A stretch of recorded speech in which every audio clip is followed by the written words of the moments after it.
in the Olympic Peninsula. So we're very excited about that. It was also so wonderful to hear from lots of you after that event. You wrote to us just saying how you missed the music, how this is something that in our 2 short years, 2 seasons together, Music on the Straight has meant something to you here in our beloved community. One of my favorite notes that I received that sort of surprised me was from a mother, a young mother with 3 children, 2 years old, 4 years old, and 6 years old. And she wrote to me and said, "Thank you so much for sharing this concert in this format. You know, we would not be able to go to concerts otherwise. And my 3 kids are totally captivated by this performance." And that really stuck with me and made me think about what we can learn from this unusual time and what we can take from it once we move beyond it. And I think accessibility and openness is something that is a real positive to be taken from what is otherwise a very difficult time. Now it's time to get to what we've all been waiting for. No, not the music quite yet, but the chance to share a drink together. We're all in our own homes across the Olympic Peninsula, across the country, across the world, but we get to be here at home and share a drink. So we'll be making a number of toasts this evening. I wanted to start with our first toast to 4 very special people, all of whom hate the spotlight. So I thought this would be an excellent opportunity to embarrass them all. All 4 of these people are passionate about chamber music. They're passionate about the arts. And most importantly, they're passionate about our community here on the Olympic Peninsula. They've also been with us since our inaugural season in 2018, and have recently taken on an initiative to encourage others to support our endeavor as well. They've all pledged to match every single dollar of donation that we receive in 2020, dollar for dollar, all the way up to $15,000. These are very generous people with vision and are doing this not only out of their own generosity, but to inspire others to do the same when it really matters. 4 people are Shirley Anderson, Carolyn Fritz-Miller, Dick and Alice Rapaski. So from the bottom of our hearts, let's raise a glass to those 4 generous and wonderful people. Cheers.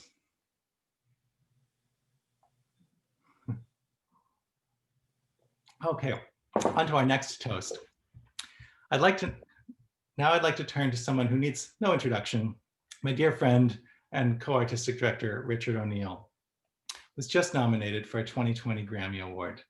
This is incredibly exciting and is a huge deal for any musician. Richard is at the top of his craft, commands respect not only from his adoring audiences around the world, but also from his colleagues. Anybody you talk to, you say Richard's name and they are full of compliments and adoration. It's also extra special to have a violist nominated for a Grammy Award. Many of you know violinists, pianists, it's common for solo instruments like that, but viola is exceedingly rare. And Richard is more deserving than anyone I can possibly imagine. On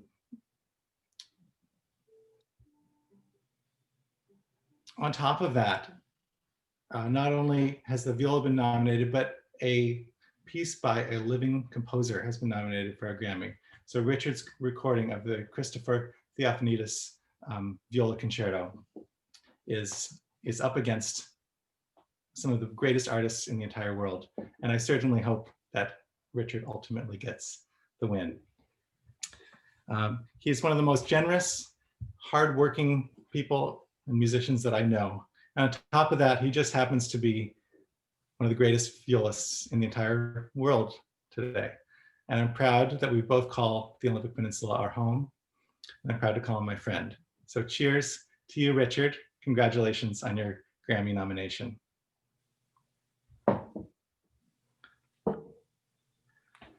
Okay, well, next, I'd like to turn our attention to Richard. We're celebrating alone together for the holidays.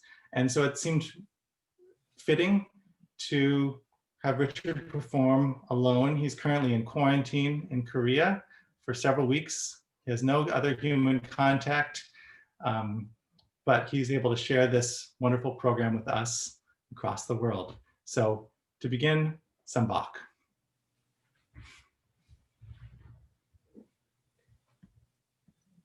Hello, everyone. It's so wonderful to see you all. I was in the waiting room with all of you, and to see all of your names pop up, even though I couldn't see your faces, really made my day. I'm in day 13 of 14 days. So I'm at the bitter end of not my first quarantine here in South Korea. Hopefully, to get ready for some holiday concerts for people, if you can believe it. We've been very fortunate in South Korea to sort of maintain some sort of concert life since about May. And so this is my third trip here this crazy year. But I miss all of you, and I am so glad that we're able to see each other via technology, and to know that you are happy and healthy in your own homes makes me that means everything to me. So happy holidays.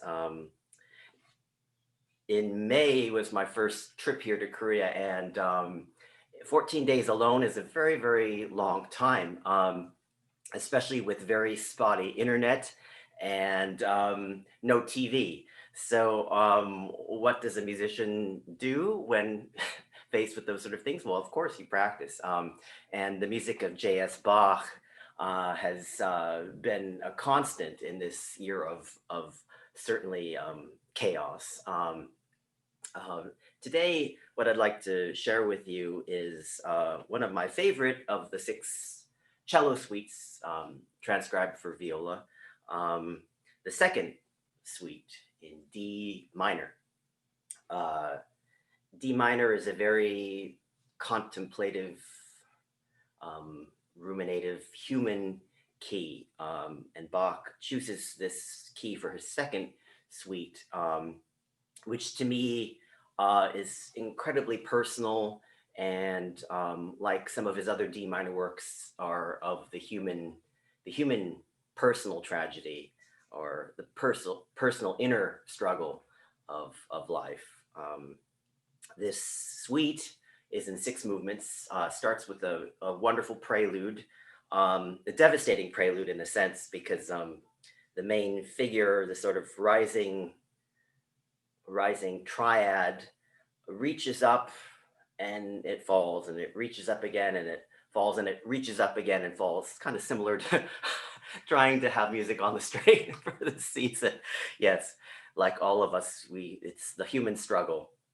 Then the dance movements follow. The Allemande, the German dance, is next, followed by the French dance, the courante, which comes from the verb courir, which means to run. There's a lot of leaping figures, even though this is sort of a dark piece in general. And then we get to the heart, to me, of the suite, the sarabande, which is a dance inspired by Latin America, that is, in this sense, very sort of infinite inward to me. It's just a very ruminative and devastating movement. Then we finish the suite off with 2 dance movements, the minuets 1 and 2, which the minuet is a stately, courtly French dance. So we have the elegance, and then we finish the suite with the jig, or the jig, the British jig, which is everybody gets up to dance. And in this sense, it's not quite as foot stomping as some of the other jigs in the suites, but it's still, in typical Bach fashion, it brings us back to those very, very pitches that we started the whole entire piece with, which is, to me, a testament that Bach, he takes the most most fundamental of materials, and he builds worlds with them. So I hope you really enjoy this D minor suite, and forgive if there are any technical glitches with the internet. I'm almost near the North Korean border, and this little my little piece of heaven. So forgive any sort of technical malfunctions you might encounter.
Beautiful performance, Richard. Thank you for sharing that with us.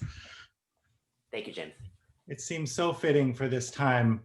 It's spirited, it's introspective, and just absolutely beautiful. It just seems like exactly what I needed and what I hope the others listening needed at this time right now. So thank you. Thank you, James. So your Grammy nomination, this is really exciting. Are you going to play the whole concerto for us this evening? I'm a one-man band, even in quarantine. No, of course not. But for those of you in the listening room, I think you got a good healthy dose of the concerto. So I hope you enjoyed it. Yes, and it is, the whole concerto is available on YouTube, all movements of it.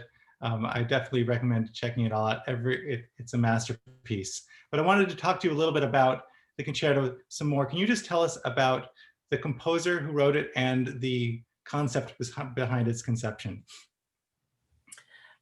Christopher, or Chris Theophanidis, is he's a mensch. He's one of the greatest guys I've met. We formally met in New York City in December of 2017. Chris wanted to meet me in person. He's that sort of composer before we actually started rehearsals with the Albany Symphony and the wonderful David Allen Miller.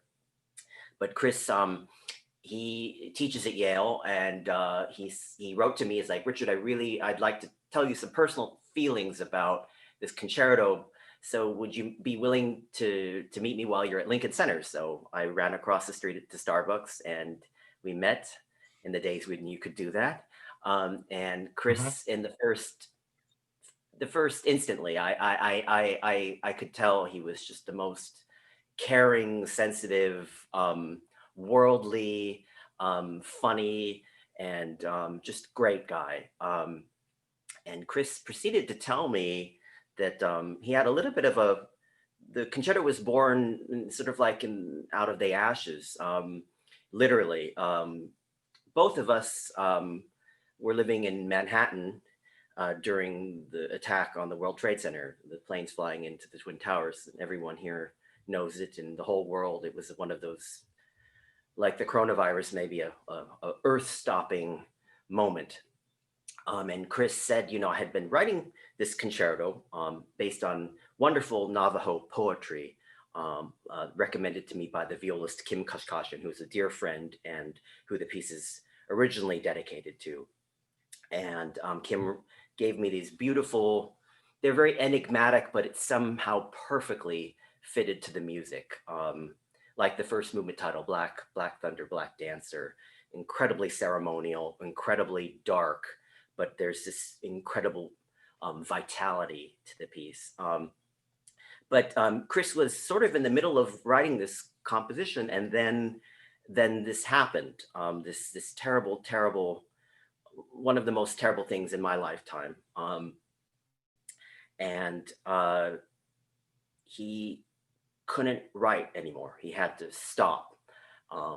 And so about 10 days after 9/11, the rescue efforts were still going on. Half of Manhattan, lower Manhattan was closed. People were still looking for loved ones. There was a very meaningful prayer service at Yankee Stadium that was organized by I think the city and some of the most important politicians, celebrities of the day were there. But to me, the most moving moment from that ceremony, which I watched on television, as did Chris, was this solo a cappella performance by a sheik that it floored me, and it was an emotional and cathartic moment, perhaps the most powerful moment of the whole ceremony. So if we could share that clip right now of his performance.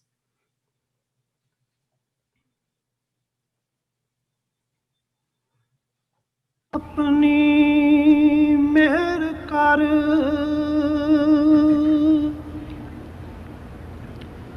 सभे जी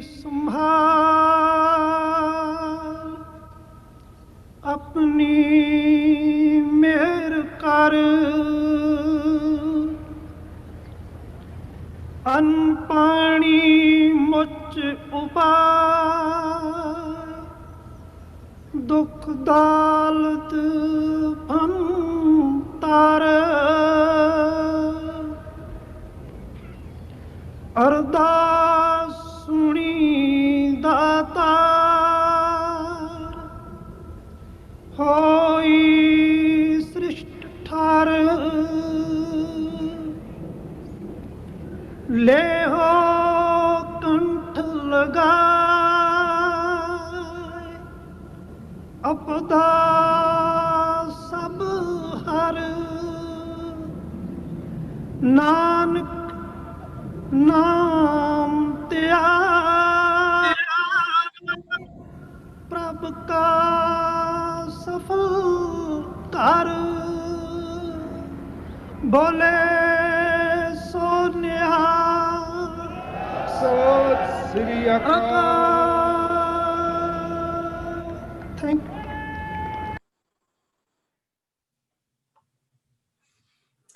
So as you can see, it was a real coming together um, at that very momentous ceremony.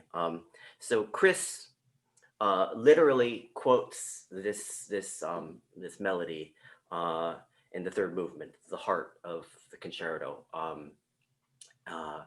At the very beginning, the viola has the melody, which is a little bit complicated by a very aggressive and underlying counterpoint in the double bass, which is sort of egging on the melody and this taking away from the serene nature. But I have this melody at the beginning of the third movement.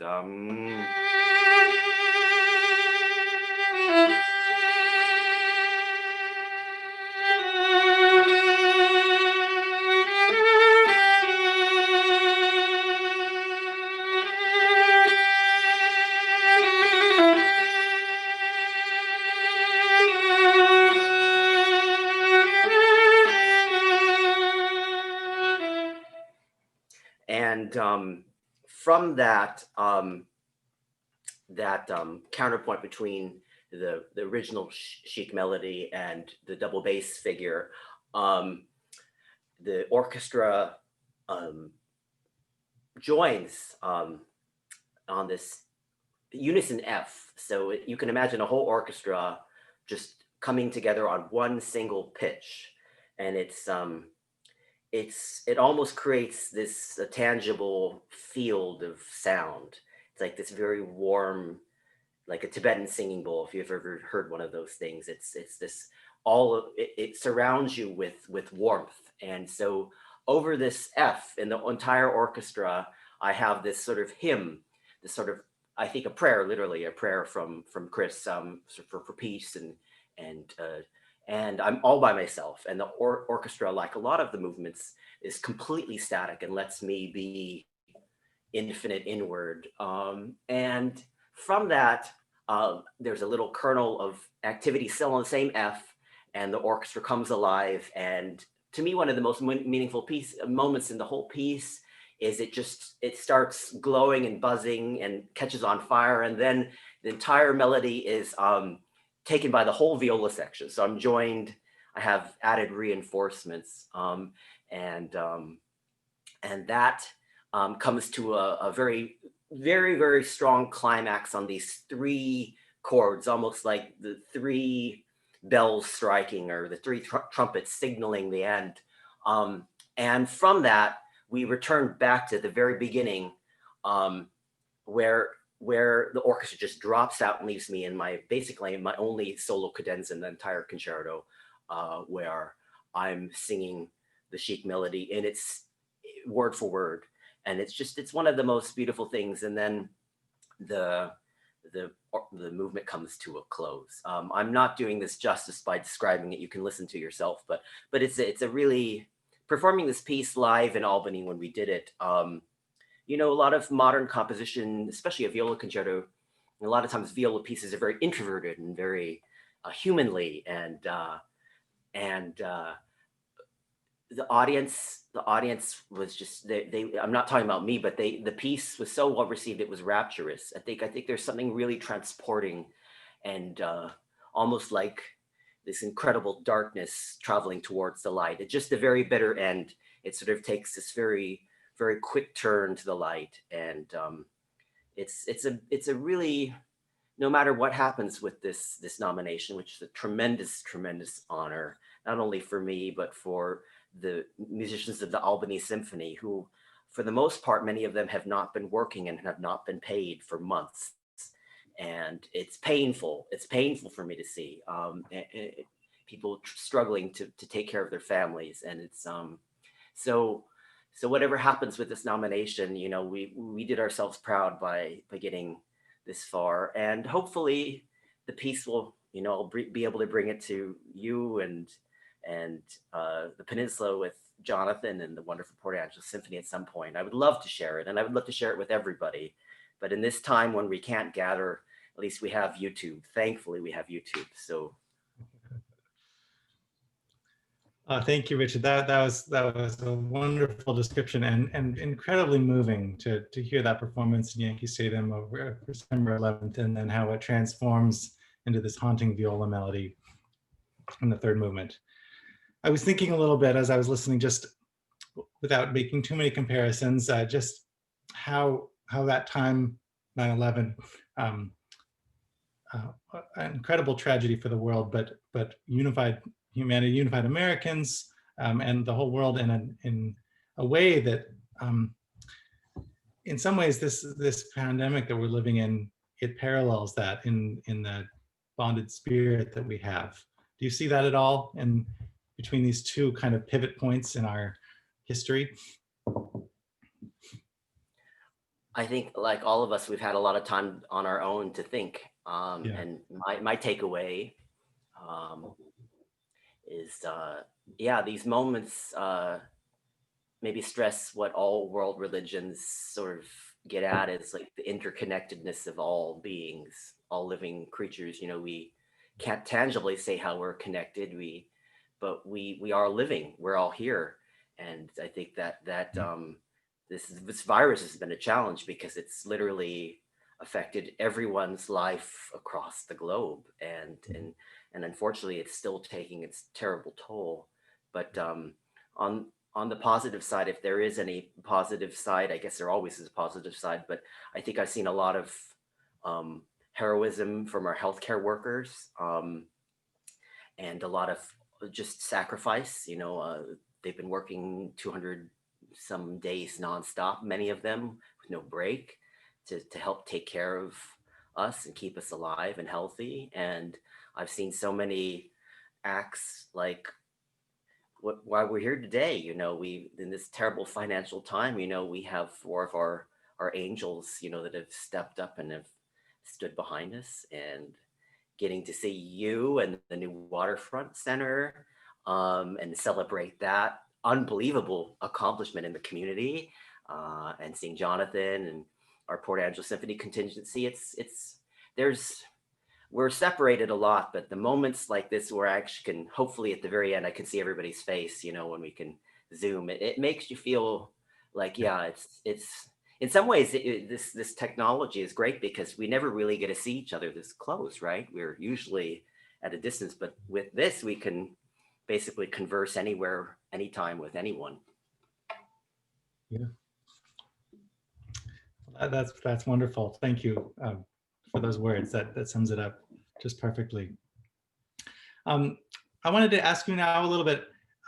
You're here. You're in Korea currently. You perform in Korea a lot, and I don't know if any of you read the Peninsula Daily News headline that Diane Urbani, who's a wonderful reporter, wrote. It listed you as a rock star. Now, I know you would never call yourself that, but I can say you are a rock star to us here in the Olympic Peninsula. But man, in Korea, you're on the front cover of Korean Vogue magazine, and you have your festival can have thousands and thousands of people packed in there before the pandemic. But you are a rock star, and more importantly, your history and your story has really connected to people of Korea. Can you talk just a little bit about what it is about your story, your mother being a war orphan, growing up in the States and on the Olympic Peninsula, and then returning, how that has endeared you to the public? Well, Diane is just she's the best, and the one rebuttal I would say is a violist cannot be a rock star. I think that just does not that does those two words just they cannot be in the same sentence. But maybe it reflects a little bit on, you know, everyone here in this meeting understands what a magical place the Olympic Peninsula is, and the amount of love I received from my family and the community, to allow me to have and for you to have a musical career. It's There's so many steps on the path of a musician, to get where you go, and if I didn't have that sort of beginning, that I would have never been able to even go off to school and start my life.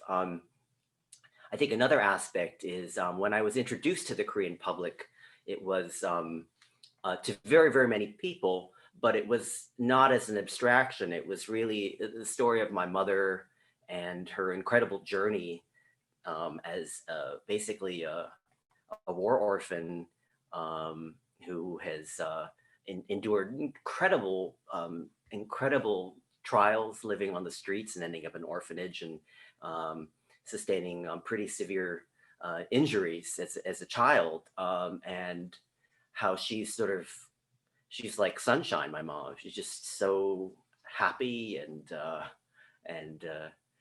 after everything she's been through, she's amazingly positive. And Me trying to find our blood family, in Korea. You know, unfortunately, there are people here in the Zoom room, that knew my grandparents, but they're no longer with us. So now it's just my mom and me. And so as a son, I tried to look for family for her. I wanted to give that to her. I wanted to to help make that bridge back to her homeland.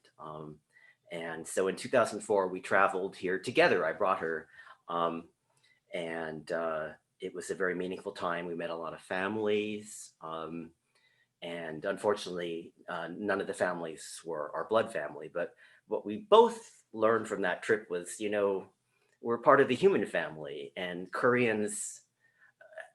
I can't even begin to tell you how supportive and loving they were to my mom and to me, and accepting, and how they've basically kept me coming back here at least 4 or 5 times a year since.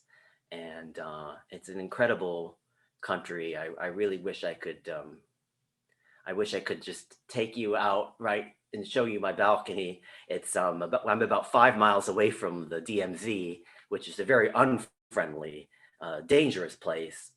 But I've spent a lot of time here, in the past year in this particular region in Yeoncheon, which is it's literally borders North Korea, and I think Dr. James Mantooth and Robbie are in the room, but they were part of this documentary I just filmed, honoring the 50th anniversary of of the the invasion.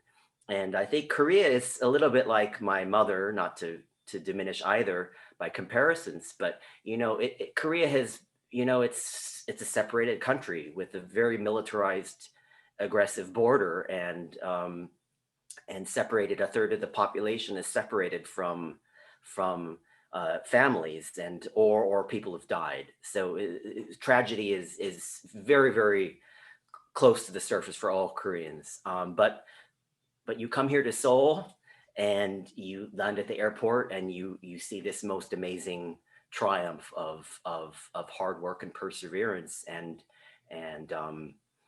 it's been very meaningful for me. It's been one of I think, the greatest things that have ever happened to me. Wow, thank you. Would you be able to play the melody that you played for us earlier? I thought that was just beautiful. Sure. So post-war Korea, the country was pretty destroyed. And There was a lullaby that came out of this period, called Samjip Agi, which is, roughly translate to baby in the island house, which lost in translation. So the story is basically that this little baby lives in this little house with his mother near the seaside, but because the mother needs to feed the family, she has to leave the baby alone. So she has to go out every day and collect oysters by the seashore. So the baby, of course, for all of the parents, you included, James, that putting down your children is no easy task. But the nature takes over and lulls the little baby to sleep. And so this lullaby is sung to generations of children to put them to bed. So a lot of times when Korean people hear this lullaby, they tear up because they think of their mother. And it's a very beautiful lullaby.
Hauntingly beautiful.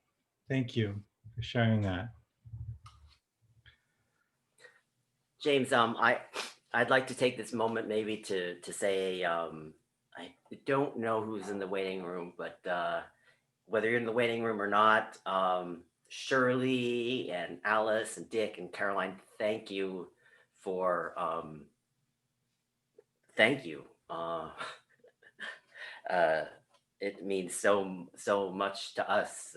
Your generosity and it's beyond. And when so many arts organizations in the world right now are really struggling to keep above water, to receive a gift like this is so meaningful and necessary for us. So thank you. And also, James has told me over the last few days since Diane's article for the PDN, we've received quite a few gifts from you all. So thank you. Every bit is a plus right now, and James and I think we both do this because it's a labor of love for the peninsula. We love the peninsula. We love the people there. It's such a special community, and we're so grateful for the gifts the community gave us so we could have our lives, both of us. So thank you now when you're stepping up and giving us back gifts to this organization, because truly we have a lot of wonderful, wonderful friends that also love the peninsula and love coming and sharing music with you. And your gifts right now are allowing that to happen and allowing us to honor this beautiful community and all the people that have allowed us to bring arts to this wonderful place. So thank you. And I guess I'll do my coffee cheers, but to you, everybody that's helping us Yes, out. I'd like to add to that. Time for one final cheers, everyone. This is a cheers to all of you for supporting us, for supporting the arts, and for most importantly, supporting our common humanity. We wish you a safe and happy holidays. We wish we could be there with you in person, but this has been very special to gather in everyone's living rooms, from ours to yours, alone and together. I think hopefully you'll enjoy this final clip back from our performance in September at the Port Angeles Waterfront Center and Field Arts and Events Hall. It sums up the contemplative holiday spirit that just feels appropriate at this time. So one final cheers to all of you. Thank you so much. Wishing you health and happiness. Cheers. Okay, so enjoy this next clip, and afterwards we're going to stick around for a while, so join us.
Okay, well, thank you all for joining us this evening.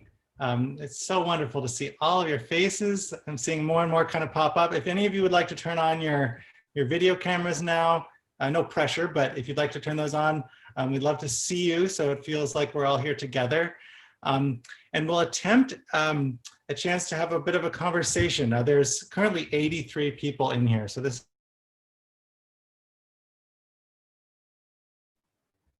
Oh, I've been on mute this whole time. Thank you all for joining us. It's great to see all of your faces, and I see more and more of you turning on your video cameras. That's wonderful. We'd love to have a little bit of a conversation. There are 77 people now in the room, so there's a lot of you. But does anybody have any question for Richard? You could either type them into the chat if you'd like us to ask them, or if anybody feels brave enough to unmute themselves and speak up a question. Go for it. You know, before we start, I wanted to, I see Dick and Alice there. We want to just thank you guys again, give you a round of applause. Do either of you have any questions or anything you'd like to say to Richard or anything? You have to unmute yourself before you speak. You have to hit the little, and no pressure if you don't want to. Yeah, we're just thankful. This is a wonderful a few moments we've spent together, and it is wonderful. It was beyond what we expected. We did listen to Richard's performance, however, played from Apple Tunes on an iPhone or Apple Music on an iPhone. The viola went with Albany, so we got some sense of what it was about. So we had what he said in context, and we look forward to I look forward to doing it with earphones on, and really getting a snootful from the YouTube, Apple Music. But it was a great. I'm delighted with what's going on in the peninsula with music. You guys have brought a breath of fresh air and a beam of light of good, solid classical music to the peninsula, which we've needed for a while and had with the Peninsula Symphony, but it's risen to a new height. So we're very grateful and happy to participate. Thank you, Dick and Alice. We're so grateful. Who else wants to say something? Why don't you, how about this? You can raise your hand, either in your screen or with the, does anybody have any burning questions? I see Phil Morgan Ellis here, one of the both Richard and my dear teachers. I wouldn't be a musician without him, and I think the same goes for Richard. Phil was our North Olympic Youth Symphony Orchestra director, and an incredible human being, generous with his time, and just been a wonderful mentor to us. I don't know if you have anything you'd like to say, Phil, but we want to thank you for everything you've done for this community. Oh, there's Debbie too. Oh, James, I'll butt in, but I think we have some of the greatest educators on the planet, right on our doorstep, and without our teachers, gosh, Phil and Debbie, how much you taught me. I still think of a lot of the things you said, and how you would. Phil and Debbie used to drive me all the way to the opera for one opera a year, to Seattle Opera, which was, to me, was like the end of life. It was so great to see live opera. And I remember our conversations. They would take me to Bontai afterwards, near the old opera house, and some of those days I still think about. They were so exciting, and maybe I'll just say one thing, Debbie. I remember going to Madama Butterfly when I was 10, and your mom was sitting there, Dorothea, and she was crying. She was literally crying. And I went to Dorothea and I said, Dorothea, why are you crying? And she's like, oh, you'll see. And I did see later that afternoon. But you know, there's so many angels here. It's so, on this page alone, Karen, it's great to see you, and the Mantus, and who else is here from like the? I see Shirley pop in. There's Shirley. On the way to the video. Yes, thank you, Shirley. You came into the Zoom world for us. That's a bold move.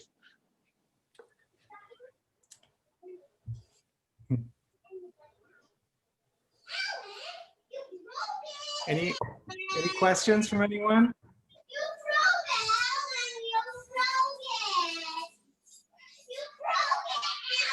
I hear somebody excited.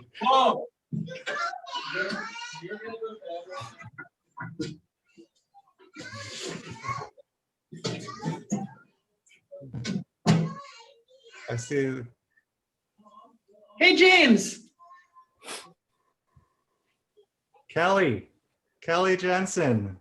Great to Hello. see you. Great to see you. How are you? I had to kind of hide out in the bedroom because the kids got real loud all of a sudden. I just wanted to say thanks for putting this together. This is really fantastic. It's great to see all the familiar faces in the room, and I really enjoyed it. So, you know, I really appreciate all the effort that's gone into this and the community and everything. Thanks, Kelly.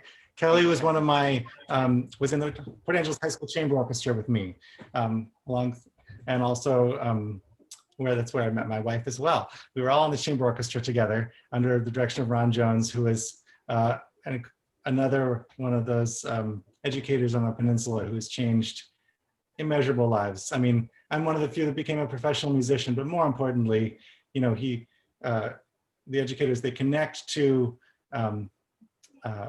everyone on the peninsula. This trip to Carnegie Hall that high schoolers do every 4 years. I mean, people save and save and save for this trip. People have never crossed the Hood Canal Bridge before, and then they get to find themselves in the middle of Manhattan on this. I mean, it's just mind-blowing, and it's incredible what our Port Angeles Public School music department can do. And we're constantly blowing away the school programs from much wealthier districts, but the level of what can be accomplished here is just remarkable. So it really begins at the elementary school strings program and younger, and builds up, and the rewards are immeasurable. Thanks, Kelly. It's good to see you. Good to see you too. Yeah, it was really an amazing experience. And I was just thinking about Ron Jones over Thanksgiving, and of all the people that I'm thankful to, how he made such a big impact on so many people's lives. So yeah, it's been on my mind. You guys have a really good holiday. Thank you. Great. Oh, I see Robbie saying something. There we go. We got to unmute you there before you.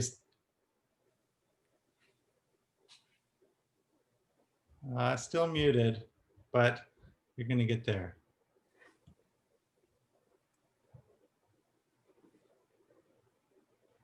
Okay, did that There you good?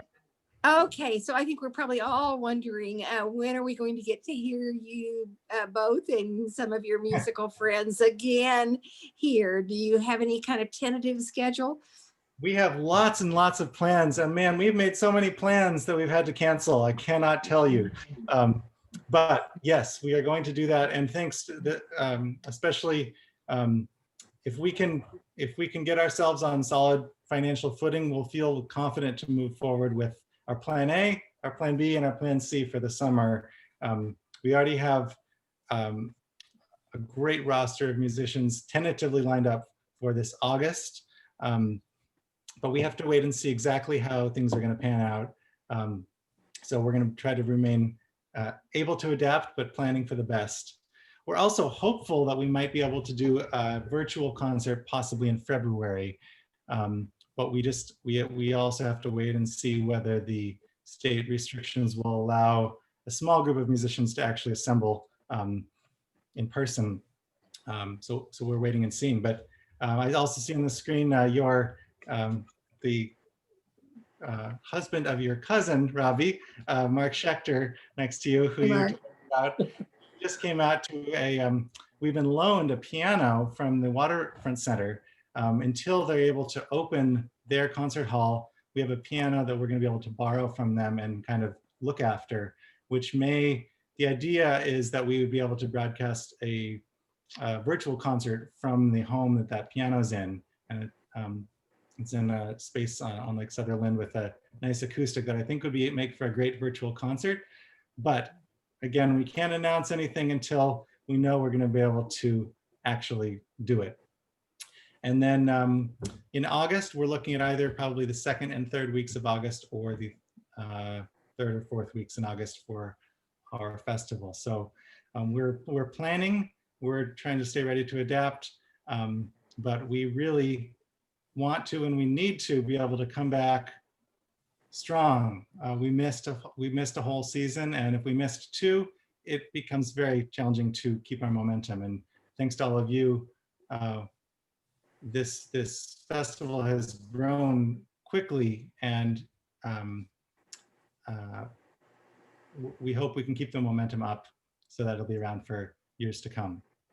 We're also trying to set aside kind of a rainy day fund, or more importantly, a legacy fund that's the beginnings of kind of an endowment, if you will. So we're not quite to that level yet, but what we want is something where we're not just thinking project to project or month to month, but we're actually able to trust that this festival will be a part of the community for a long time to come.